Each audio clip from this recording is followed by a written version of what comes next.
Bonjour, Myrène Rodriguez. Aujourd'hui, j'ai envie de te poser quelques questions en vue du temps des fêtes.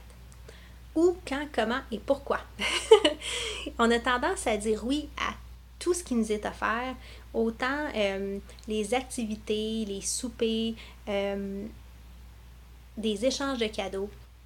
Donc, j'ai envie de t'amener à prendre des choix en conscience.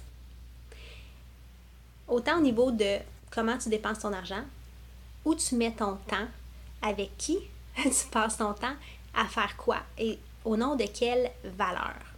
Ça a l'air super intense, mais je vis ma vie le plus souvent qu'autrement comme ça. Évidemment, je suis imparfaite, mais c'est quelque chose d'important pour moi de voir si je dépense de l'argent, c'est sûr, pour le temps des fêtes, il va être dépensé. Pourquoi? Est-ce qu'il va être dépensé à créer une ambiance? Est-ce que cet argent-là va être dépensé à créer un bon repas sain? Est-ce qu'il va être dépensé à aller au resto? Est-ce qu'il va être dépensé à acheter des cadeaux, créer des expériences? Personnellement, j'aime créer des expériences, créer des ambiances, créer de la connexion. Et le reste, j'aime ça être très, très simple.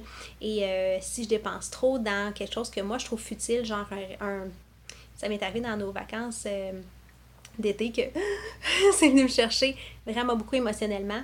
En tout cas, le repas a coûté quelques centaines de dollars. Puis pour moi, c'était une perte d'argent totalement. Pas que c'était pas bon, mais que c'est tellement pas dans mes valeurs que c'était vraiment dérangeant. Donc, c'est sûr et certain que quand on vit des grosses émotions, on s'observe et on dit pourquoi ça vient me chercher comme ça. Et moi, je suis ambassadrice de la fondation True Health qui donne des repas aux enfants dans le monde qui sont dans le besoin, entre autres dans une partie du Canada où il y a beaucoup de pauvreté. Et 1$ égale 4 repas. Donc, pour moi, dépenser 200-300$ sur un repas de famille, ça me fait vraiment manquer d'air. Vous comprenez? Parce que je regarde le nombre d'enfants que j'aurais pu nourrir avec ce repas-là, puis c'est complètement désaligné de qui je suis. Donc, évidemment, ça ne se reproduit pas. Donc, l'argent que je dépense, le temps que je passe avec qui j'aime être avec des gens qui sont connectés, en conscience, à faire quoi. Donc, évidemment, vous savez, si vous suivez ma page professionnelle, que le 31 décembre, j'ai choisi de travailler parce que j'avais envie de passer du 31 au 1er et on change de décennie et on va être le 1-1-2020. C'est quand même quelque chose. Et pour moi, c'était important de vivre ce passage-là dans ma spiritualité avec des gens qui ont cette connexion à l'âme-là. Et donc, c'est comme ça que je passe mon 31. Donc, c'est de voir, vous, qu'est-ce qui fait du sens pour vous. Donc, où, quand, comment, pourquoi. Pourquoi vous faites les choses. C'est tellement facile de se faire prendre dans le tourbillon des fêtes.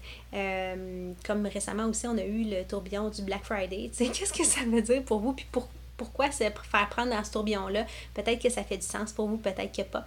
Donc, je vous invite à connecter avec vos valeurs profondes, à vous demander pourquoi vous avez choisi d'aller au party de ma tante Berthe, pourquoi vous avez choisi de ne pas y aller. Et ça répond à quelle valeur et comment est-ce que vous avez vu le goût de profiter de ces vacances-là.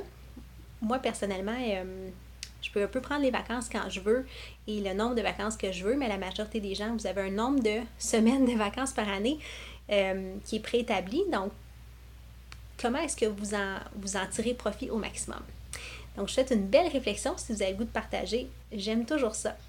Donc, pour un temps des fêtes pleinement satisfaisant et propulsant pour vous.